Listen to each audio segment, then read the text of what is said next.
for much of the show, the 13 American heroes that died at the Abbey Gate massacre. We wanted to tee it up with that, the lies and misrepresentations.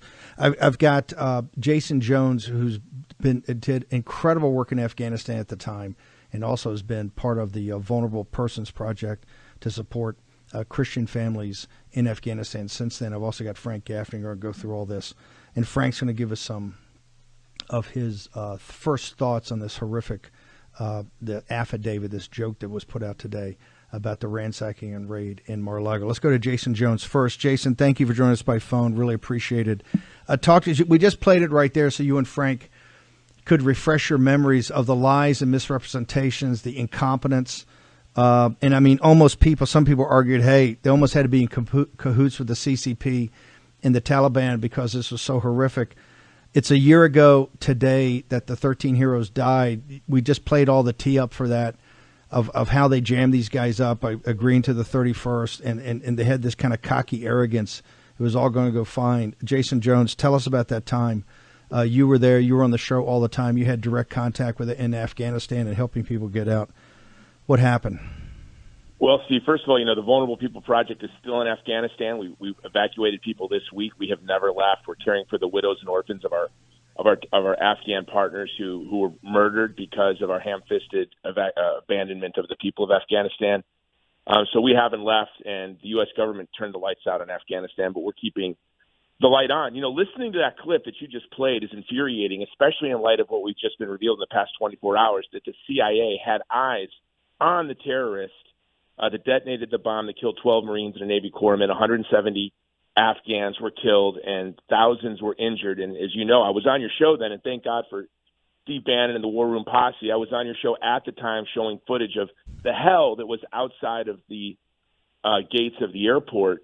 But now we know the CIA had eyes on him, told the Marines to stand down, just to pay attention, but not to engage the terrorists who then detonated a bomb and killed those 13 American service personnel. No, it's really unbelievable. Hey, Jason, hang on. Slow down for a second. I want that story broke in the New York Post today. Just get people up to speed on exactly what you're talking about, because this is another blockbuster, and clearly they waited until the first year anniversary to break this story. But we now know, if you see this, what we just played, understand the CIA knew about it, debriefed people, and said that the gates to the airport, particularly the Abbey Gate, wasn't going to be a central problem. Am I summing up correctly what the CIA briefing was to the military intelligence and to the military folks? Yeah, that was the briefing, and not to engage the terrorists. And Steve, I was a bit nervous because I've been saying in the media that we were warned on August 25th to remove our people from Abbey Gate, that there is a terrorist attack. It's imminent. And I didn't want to say that out loud, because how did you know? We were warned from our people in the military, get your folks away from Abbey Gate in the hours leading up to the attack. And now we know the CIA had eyes on the actual terrorists that detonated this bomb. And I wonder, Biden says that thing, I've always been this, I've always been that, I've always said this. He said on July 6th of last year that Afghanistan will never fall. But we now know that U.S. Special Forces were doing joint patrols with the Taliban in early July of last year. We now know, we knew then, we knew in early July of last year that 85% of Afghanistan, 85% of the districts had already fallen to the Taliban. So when Biden said that in early July, he knew. So what happened? American citizens in Afghanistan didn't leave the country.